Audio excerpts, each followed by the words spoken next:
बीटीपीएस का जो ये ऐश पॉन्ड है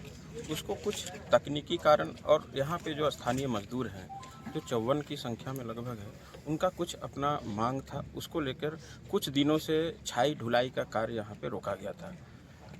प्रबंधन के साथ में बैठक की गई जिसमें सारे मजदूर के लोग थे, जिला प्रशासन के सारे प्रतिनिधि यहाँ पे शामिल हुए, साथ ही स्थानीय जनप्रतिनिधि की ओर से माननीय विधायक जी के प्रतिनिधि के रूप में यहाँ पे शामिल किया गया। एक एक करके इनकी जो मांगे थी, क्या तकनीकी कारण था, मजदूरों के द्वारा क्या पिछले 2-3 माह से इनकी जो मांगे थी नहीं पूरा हो पा रहा था, उसके संबंध में हम लोगों ने एक एक करके उनकी बातों को सुना।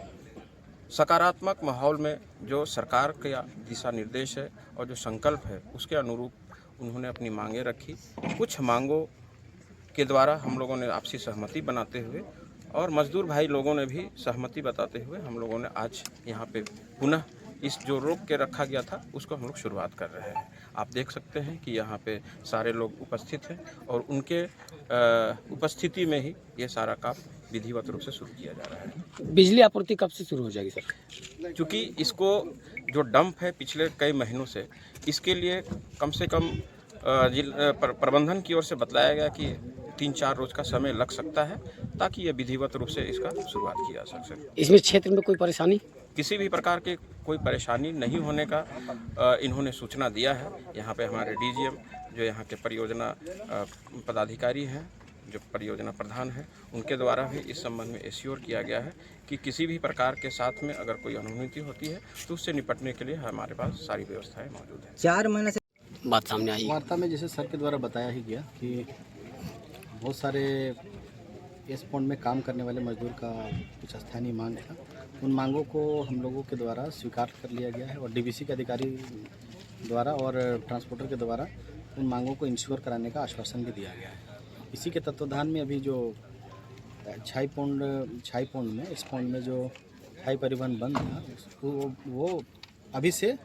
मैं धन्यवाद देना चाहूँगा कि एसी सर समय देकर के यहाँ पर आए। एसी सर के प्रयास डीवीसी के अधिकारियों से और मजदूर संघ को भी मैं बहुत बहुत धन्यवाद देना चाहूँगा जिन्होंने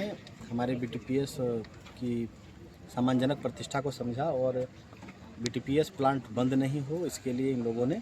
अब छाई ट्रांसपोर्टिंग शुरू कराया है। सभी के सहयोग से एक छाई ट्रांसपोर्टिंग का कार्य शुरू हो गया। छाई ढुलाई में कुछ भाड़ा को लेकर भी मामला था क्या सर? भाड़ा को लेकर के स्थानीय मांग था तो इस संदर्भ में हम लोग डीवीसी चंद्रपुरा में डीबी बंगला में हम सभी लोगों के द्वारा एक बैठक किया था और बैठक करके हम लोगों ने एक अस्थायी समाधान पर पहुंचे थे और अस्थायी समाधान यही था कि जो भी इस संदर्भ में हाईवा कोयलांचल के द्वारा जो बंदी किया गया था, कुछ मांगे थी, उन मांगों को भी ट्रांसपोर्टर के द्वारा भाड़ा दर में भी सहमति व्यक्त किया गया है और उसी तत्वाधान में ये आंदोलन 10 दिन पहले ही बंद था, लेकिन अभी छाई को ट्रांसपोर्टिंग यहाँ से जो इस पॉन्ड में कुछ मजदूरों का फिर स्थानीय मांग थी जिसको अभी हम लोग बैठक करके सॉर्ट आउट कर लिए हैं। छोटा छोटा मांग था और जैसे अभी सर के द्वारा बताया भी गया कि आई कार्ड होना चाहिए और इनका मजदूरी बकाया है, उन मजदूरी बकाया भी दिए जाने की आवश्यकता है और साथ ही साथ जिस तरह से ये लगातार 10 सालों से काम कर रहे हैं, 10 सालों से जो काम कर रहे हैं तो इनको एक अस्थायी नियोजन के रूप में इनका एक मांग आया, तो उस संदर्भ में भी हम लोगों ने डीवीसी के अधिकारियों से अनुरोध किया है कि आने वाले 1 माह में हम लोग एक बैठक करके उस पर एक उचित निर्णय पर पहुंचेंगे। मैं धन्यवाद देना चाहूँगा पूरे संघ को, मजदूर संघ को, जो बीटीपीएस जैसा कि जानते हैं कि सीटीपीएस बीटीपीएस और डीवीसी बोकारो के लिए मान सम्मान और प्रतिष्ठा का चीज़ है और इसी मान सम्मान को बनाए रखने के लिए सब ने सहर्ष मन पर सहमति दिया कि भाई नहीं, हमारा इस पॉन्ड में छाई परिवहन स्टार्ट हो जाना चाहिए, हर हाल में मेरा बीटीपीएस प्लांट चालू रहना चाहिए।